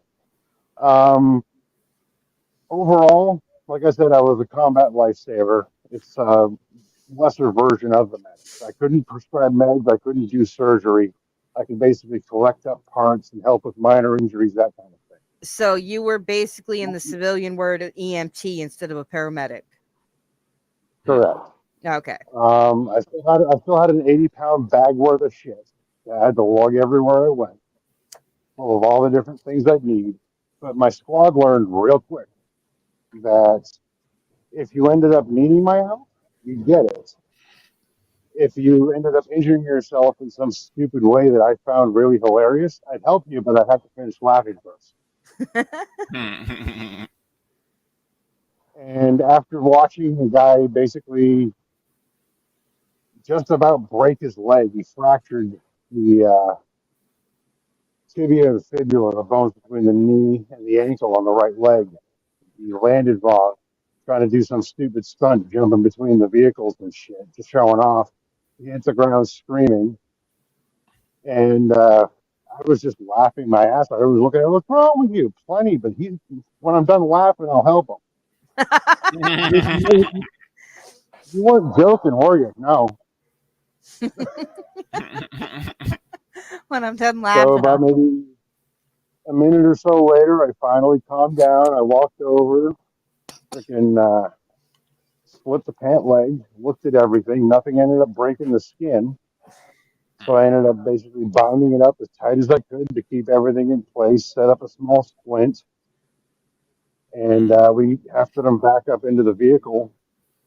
And he was hating life for that trip back because the vehicles that I work with, they were on tracks. They weren't on wheels, and they don't have a suspension to speak of. So he was feeling every random rock, bump, and divot in the frickin' road for like 5, 6 miles to get back, so we could actually hand him off to the actual medics. From that point on, yeah, if they were doing anything stupid, they make sure to wait till I was done laughing before they come and get me. So, you know, oh man, good times. Yep. Yeah, he said you had a lot of fun at your times in there. Like you had some fun. The good outweighed the bad, but the bad were really fucking bad. Mm. So I just try to find a balance. That's why overall nowadays, I try to help people. I'm not going to sit there and go seek out people to help. I'm not just going to throw money at the problem. There's Um, other ways to do it, solve problems besides that. Like, oh yeah, I'm just trying to remember the term I came up with. Oh yeah, I am a non-Newtonian self-help device when it comes down to it. mm, I don't react the way you expect, and you'll end up helped and better off in a better place, whether it's feeling better because you were injured or maybe you've got really dark thoughts running through your head. mm. And I've brought a little bit of sunlight in there to help kind of air that crap out. I mean, I'm sorry. Yeah. But the thing is, 9 times out of 10, what I do isn't what you're looking for. You can sit there and come up and say, I'm here. My boyfriend left because of this, or work's really fucking because of this. And at the end of the day, that's just the surface issue. The actual issue, 9 times out of 10, will end up leaving you absolutely hating my guts, telling me to fuck off, calling me all kinds of names and leaving. That just made my year But spent comparing himself to such. uh but yeah, I've had this happen with people I've helped, with subs and whatnot, that kind of thing. Mm. It's never what you think it is that's causing the problem. Whatever you consciously perceive as the issue is just the cap on top. Hmm. It's the cherry on top of all of it. You need to sit there and dig a little deeper. A lot of folks don't want to do that because they have to realize that they're not necessarily the best person on the world. Hmm. That pride and those blind spots are a very difficult thing, especially nowadays, to be able to help people step past. And I don't even need you to step past them. I just need you to step back so you can see them, and then you can move forward of your own accord, whatever pace you want. I really don't care. If you give up, that's on you. I've True. done what I can. You only could do with so much. Yeah. Like, you know, I'm sorry. No, I'm not. No, you're not. What? I said, no, you're not. Nope. I'm sorry. That made my year. Mm-hmm. I've heard you call yourself Yeah, sweet and innocent, but calling yourself a I didn't say thank I you. was a ray of sunshine. I said I was helping them work that in to I hopefully know, clear but out some of it. Yeah.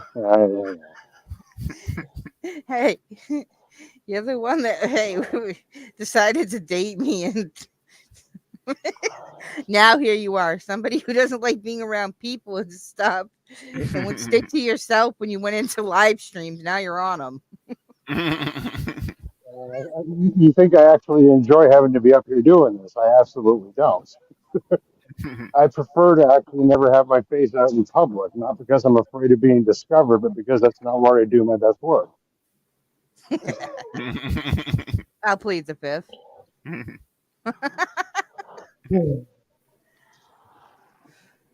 have accomplished some very, very nice and some very, very nefarious things over the years.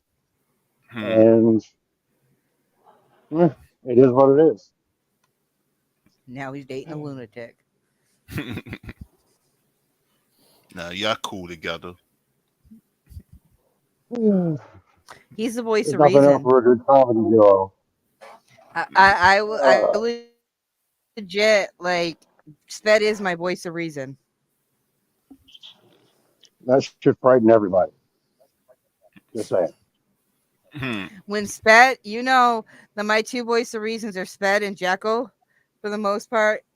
Yeah, when you know I'm going to them two to be the voice of reason, you fucked. They are both army vets that combat vets that are Hmm. that'll gladly say they're assholes. They put pissed off veterans to a whole new. I just checked the other day. Jekyll's track "Fuck the VA" has like 13K views, Mm. and that's just Oh, on Hmm. YouTube. that's good right there. We know a good portion of them are from me because we went a while on my lives where somebody was donating every live for it to be played. Mm. Hey, it's a good song. It's a good song. The other one that Jackal did, "The Hard to Breathe," is I play that Hmm. on the anniversary for in honor of Jackal's friend Sergeant D. But that one's a hard one to listen to because Jackal is so good with his pen and with his I don't even know if you call it storytelling because it's a true story. But Mm. you're able to, if you truly listen to that track, you can hear the pain and the anguish in Jekyll's voice. Like you hear the cracks and stuff like that, and you feel that Hmm. song when you listen to it. And I guess if you probably served and lost somebody, you can relate to it even more. Yeah, that's when it's real with the song. Like, yo, I like a song like that though. You can feel when somebody go through it. Like, Like I've told, I'm not sure if you've heard it. I'm sure you have, Slim. Jekyll's one, Crossroads, has to do mm, with the drinking and driving. His verse, his That's two verse, krypton. and Crypt is on it. His two verses are completely made up story where he kills his son drinking and or driving under the influence of both alcohol and drugs. Crypt's mm, story is true, but Jekyll's story and the way he delivers it, it breaks me down to tears and stuff because you can mm, feel it, even though he never actually went through it. And Cripps, who's real and went through it, I don't feel it as much as I do Jekyll's. Like Jekyll's storytelling, and like he can't even listen to that track because it gets him upset just thinking mm, that somebody like that could happen. But I told him what he like I've suggested. I think what would be cool because he'd like to redo his verse mm, is I'm like it would be cool to find somebody else that could rap that would want us to do a remix. So you're not cutting Crypt out of it, but do a remix with somebody else who might have a story to tell about drinking and driving mm. with that way. Like how Smoke did Polly, and then with the Polly remix, Smoke respits his verse, but then TK adds to the story. TK came to the rescue with that one. Like, I asked him if we're gonna have a conclusion, and he said the other day in my live, he goes, "For all we know, I'm dead," and it was Polly driving away. So I don't know if we'll ever get a conclusion to Polly. mm, we For gotta all we get know, it. she's still out there. Oh, there's a whole bunch of them out there. Polly's and Polly's, like Polly, the female Polly and the male Polly's, because it's not just mm, females that are like that. You got them. Like, look at how many. What was that girl's name? Not Selena, but there was one that she had been on, I think American Idol or The Voice or something, got shot and killed at a meet and greet from a fan a few years back. mm, Stands, I'll call it for a lack of better terms. They're like the ones that Eminem sang about. Yeah. hmm. You know what gets me? Because I happen to have listened to Tom McDonald's track the other day, the, I think it's Fake Woke, where he talks about, he's like, Eminem back in the day used to sing about killing his mom, and I forget what else. He goes, but now he says if you voted for Trump, he He doesn't doesn't want want you you as a as fan if you voted for but Trump. but Yeah. I fact checked that, and that is not correct. He came out with his political stance after with the whole Trump stuff, and he says if it loses his fans, then so be it. But he never said he didn't want Trump. If you voted for Trump, he doesn't want you as a fan. But Hmm. yeah, like I said, people were like upset when the game brought You're a robot. Eminem's daughter.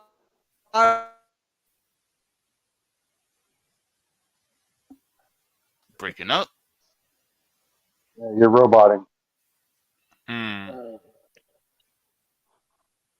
Yeah. Lauren Hill pulled something similar, Hmm. saying she'd rather have her newborn baby starve than have white people buy their album too. Wow. Yeah, yeah, A lot of that people was. just don't be. Yeah. Hmm. It's like a lot of people just don't be thinking um like like me. If I was to tell a story up, whew, hmm, uh,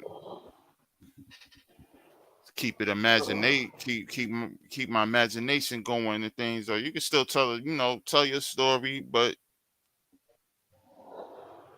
like, guess it's being I guess you. what we got. Hmm. She probably be back.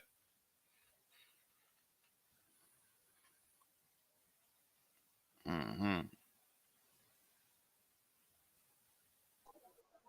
Oh, yeah, so I got a. You can still hear some of it. I got a train track about maybe 80 feet from the house. Hmm. So, Like over here, yo, there's a lot of ruckus going on outside. Like, so somebody outside playing some reggae music and things, though. Um, still thinking it's the summertime out there. Well, you got some nice. It's nice out. Hmm. yeah. Hmm. Um, welcome back. Hey, Luna. Yay. Hmm. We've had, like I said, the storms that we had Thursday into Friday, it really fucked up a lot of like people without power and shit like that. So I think we're having residual issues from it being like Wi-Fi being overloaded or something, because that's Oh. what keeps happening. Because like none of the kids are It's here right also now. My TV Hmm. is off. My phone, it's after 5 o'clock, like I don't know what's so up, Hmm. but Wi-Fi we've been usage going for usually about picks 2 hours, so it's. up. I'm gonna end this because I'm probably roboting and stuff, but it's my Wi-Fi keeps going in and out, so I'm just gonna end it. Yeah, you sound like you're wow. If I keep going on, that's how you were sounding. Mhm.